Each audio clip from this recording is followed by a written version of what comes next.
Okay, let's do next game here against Dmitry Jakovenko. Dmitry Jakovenko against Magnus Carlsen. We are still in the Pearl Spring Chess Tournament in Nanjing, where Magnus got 8 out of 10 and became the highest rated player in the world. Let's press the request computer analysis so we get some help here. Okay, Magnus playing black, and he's playing one of my favorite openings, the knight off. This is known as the knight off. Sometimes black plays e6, but I think for example Kasparov in his games against Karpov always played e6, but most knight off books they recommend e5 here.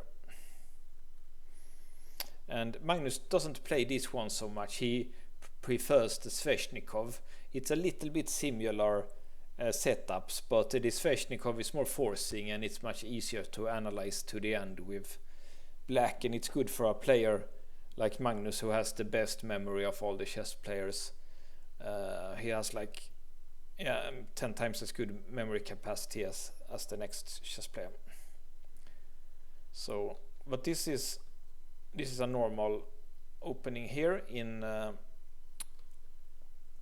the classical bishop e2 line of the knight off.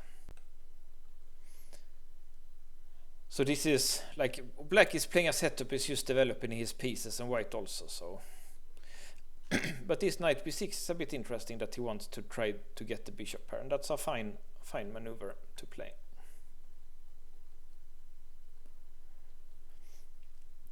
So the key in this position is sometimes white will do knight d5 and maybe trade and take with the pawn. So that's something that you could look out for. Now of course black is taking on e4 instead, so it doesn't work right now, but later maybe after f3. So now white would be prepared for knight d5 here, but it's no hurry. And I think like what I have been taught, I play this as black, is that when this knight here on b3, it's not a very good knight right now because pawn is here and the pawns cover this. If white is trying some kind of regrouping maneuver, then it's time after knight c1, then it's time for black to do something active, maybe sacrificing a pawn with d5 or something like that. So let's see what happens here. So yeah, it's not recommended for some. I don't understand why rook d8 looks so logical, but I have been taught also h6 rook e8 is like, it's the Russians calls this kind of column tabia, like a typical position. You have to know where the pieces should go here, and I guess the reason is that sooner or later white is doing knight d5, and then you don't want a rook here, you want a rook here to play e4. So like we see here now. Something that also could be considered is taking with the knight here instead.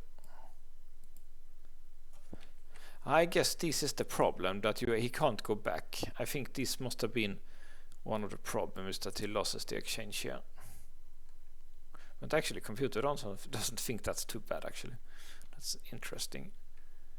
Yeah, so this is the reason why, because now after this one, maybe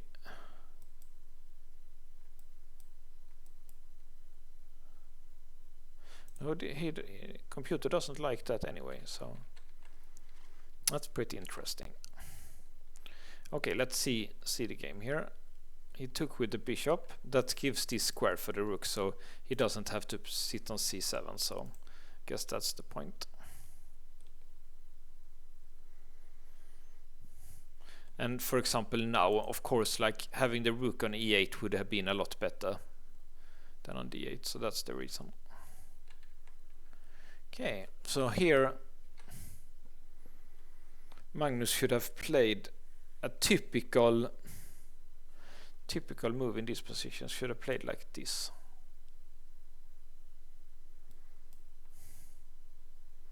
Like this pawn is not, so he can maybe put the bishop here, and maybe if he can get his queen to the king side somewhere, it could be some kind of an attack here.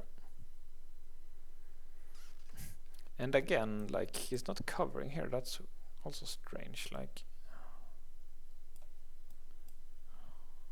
okay, he doesn't have to because of the fork now. Okay, but this, I like this move. This knight g4 looks like black has enough play for the pawn here, in my opinion.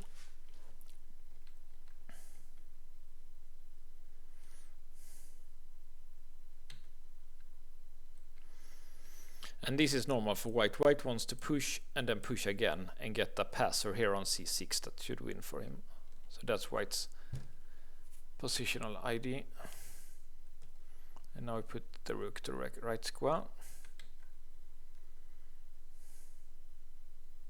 Okay, so the computer doesn't think bishop g1 is necessary. I thought like it's kinda, maybe black's next move is bishop f8 and then you have to move this one. But yeah, he could have moved the knight here, and has this rook is a little bit in trouble now, yeah. Like going here and then here. Yeah, this rook is out of play here. It's not. It's a bit out of play here. So I guess that would have been better.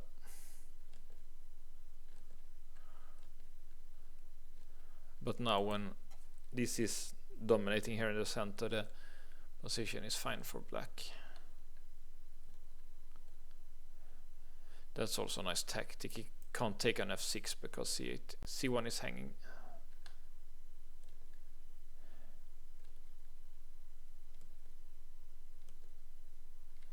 And now he goes for knight g4. It's signal to attack, and maybe knight e5 in some positions. They think, computer thinks best would be to take, go here.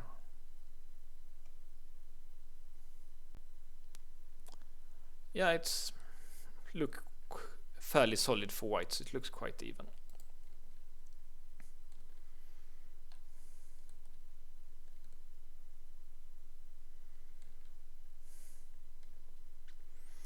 Yeah, that's a nice play by Magnus, getting in the queen here.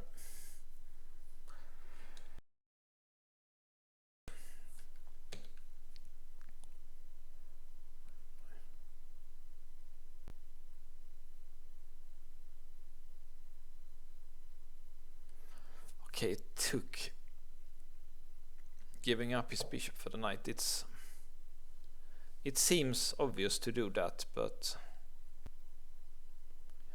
it's not working tactically, apparently. This one looks very bad and this one looks good, so it's fine to take it. But there is, I can see here on the text, there is tactical problems when black take with a rook. Then there is some tactics there that we will look at. So best would have been this one.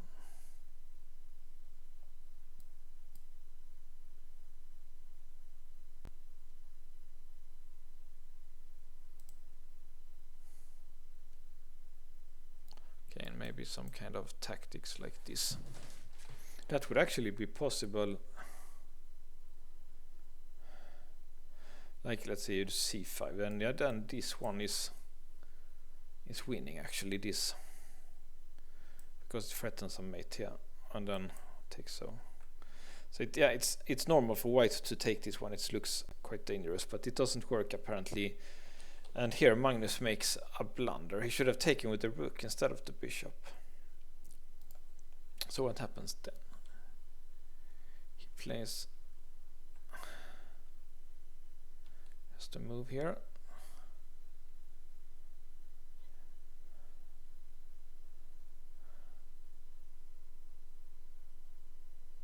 Okay, so he likes to play this endgame.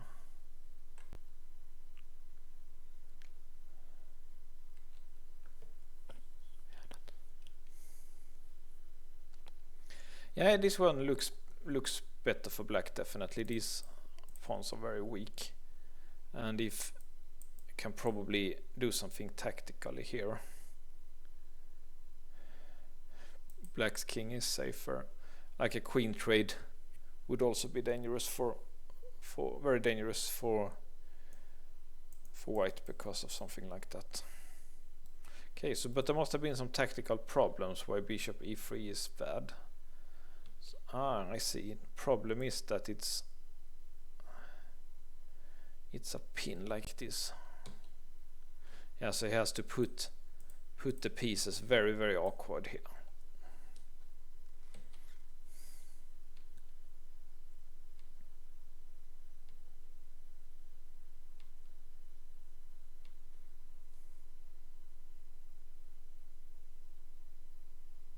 So it looks like these moves were quite forced for black. And now he played a queen here. He could have apparently done like this. And the reason is, if he takes here, then you get new queen, and you used up a knight up. And if you take like this here, and you threaten to take here, so you can't do this because of the takes, and it's a back ranker, but you can get air, breathing air here with h3.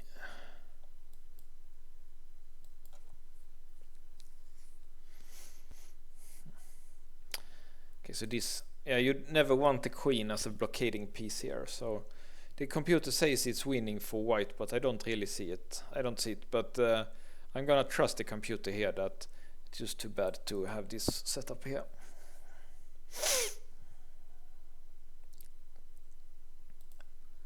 Okay, so this gave away the advantage because he can blockade with the bishop now, which is a good piece to blockade with.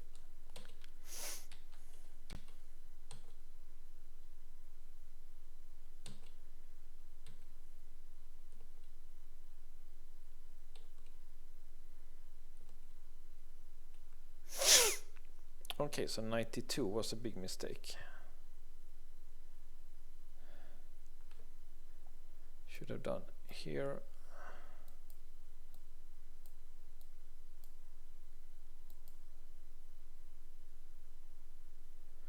Black is a pawn up, but it looks like if you do like this, then there is good chances for draw here apparently. Let's see.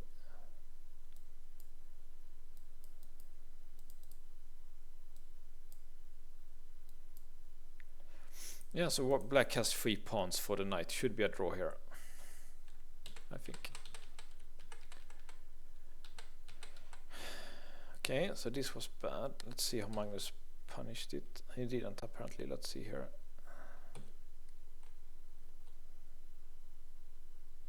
So he went back. He went back and allowed that line. F6 was best apparently.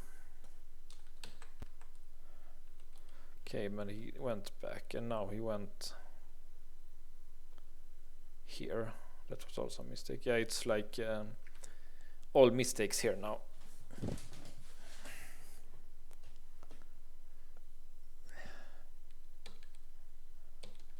So I guess white makes some kind of blunder here soon. Let's see what happened.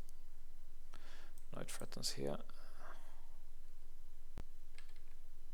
Queen e3 is also bad.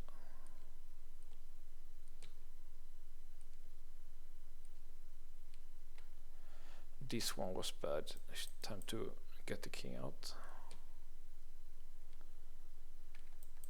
Okay. It looks logical for white this.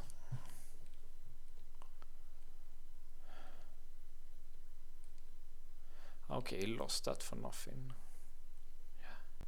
And this is obviously a win for black because pawns on both sides, the bishop is superior to the knight and black has an extra pawn, so it's technically winning here. Let's see how Magnus does it. It's always nice to watch his technique. Nice putting fixating the pawn on the right square where the bishop can attack it. Okay, Jakovenko got enough. I guess it's a Zugzwang move. Zugzwang is German for the opponent would like to pass, but they are not allowed, so he has to make a move here. So white is in Zugzwang here. Like, can't move the knight because this one is hanging, can't go here because takes and queening, and if he moves the king then this. So it was very instructive play here, so h4 was a big mistake. It allowed Magnus to play on a very important endgame principle. It's called the principle of two weaknesses. Here's one weakness and here is the other. And it's hard to defend both when the Zugzwang is coming. Okay, interesting game. I'll do 2 more from this tournament against Rajabov and Wang Jue. See you then.